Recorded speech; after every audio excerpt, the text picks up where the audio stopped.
មិត្តប្រិមិត្តអ្នកតាមដានការផ្សាយផ្ទាល់ក៏ដូចជាការចាក់ផ្សាយឡើងវិញរបស់អង្គភាពព័ត៌មាន BTB News យើងមកមើលក្នុងករណីការពីម្សិលមិញនេះយើងឃើញថាមានគ្រោះថ្នាក់ចរាចរណ៍មួយដោយការបើកបរខ្វះការប្រុងប្រយ័ត្នបានជ្រុលទៅបុកម៉ូតូមួយខាងទៀតបាទម៉ូតូមួយទៅបុកម៉ូតូមួយទៀតឲ្យរងរបួសមានរបួសដល់12នាក់បាទ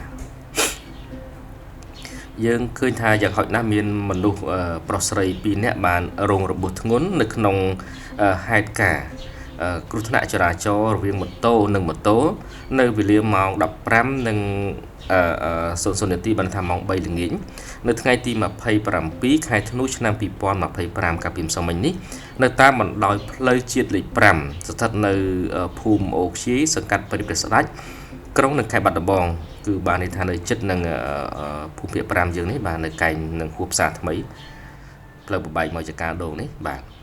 ប្រភពព័ត៌មាននៅកន្លែងកើតហេតុបានឲ្យដឹងថាករណីគ្រោះថ្នាក់ចរាចរណ៍ខាងលើនេះបានកើតឡើងរវាងម៉ូតូម៉ាក Honda Zoomer X ពណ៌សក្រហមបាទថាពណ៌ចម្រុះគ្នាពីរ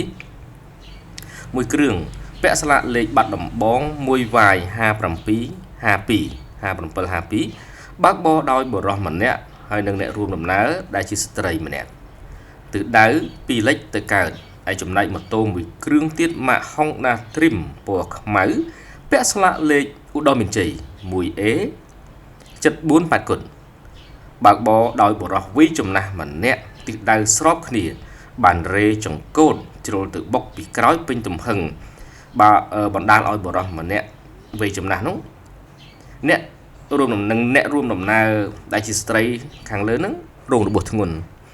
បាទឮថាបញ្ជាក់ថាគាត់ហ្នឹងដូចជាមានគ្រឿងស្រវឹងផងដែរបាទដូចជាមានហូបស្រាហូបអីចឹងណាបាទប៉ុន្តែយើងក៏មិនតន់បន្ទុកទៅលើអីទេប៉ុន្តែតាមប្រភពព័ត៌មានថាគាត់ហ្នឹងបានហូបស្រាហូបគ្រឿងស្រវឹងក្រោយពេលកើតហេតុជនរងគ្រោះត្រូវបានសាច់ញាតិដឹកបញ្ជូនទៅសង្គ្រោះព្យាបាលនៅមន្ទីរពេទ្យបន្ទាប់មកក៏តំណាងភាគីទាំងសងខាងនោះបានធ្វើការសម្របសម្រួលគ្នាដោយភាគីខាងម៉ូតូ Honda Trim ហ្នឹងទទួលរ៉ាប់រងខុសត្រូវទៅលើភាគីខាងម៉ូតូ Zoomer X ហ្នឹងទាំងស្រុងផងដែរបានន័យថាទទួលការខូចខាតជួសជុលម៉ូតូឲ្យក៏ដូចជាការមើលជំងឺអញ្ចឹងណាបាទការចេញថ្លៃពេទ្យថ្លៃអីចឹងទៅហើយសំណងប្រមាណហ្នឹងគឺគេបានត្រូវគ្នាអញ្ចឹងបានន័យថាគេសម្របសម្រួលគ្នាហើយ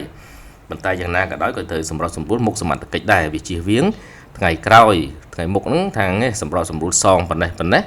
ដល់ទៅពេលមិនបានធ្វើកិច្ចសន្យា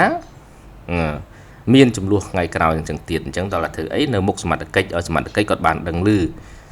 បាទចេះថាសម្របសម្រួលចេញសងពេលខ្លះឃើញសំណងទាសំណងអស់ច្រើនពេកទៅកែកុកលេងសងវិញអញ្ចឹងធ្វើអីតើមានកដាស់ស្នាមឲ្យបានត្រឹមត្រូវមុខសមត្ថកិច្ចចឹងទៅណាព្រោះវាជាគ្រោះថ្នាក់ចរាចរណ៍បាទអរគុណ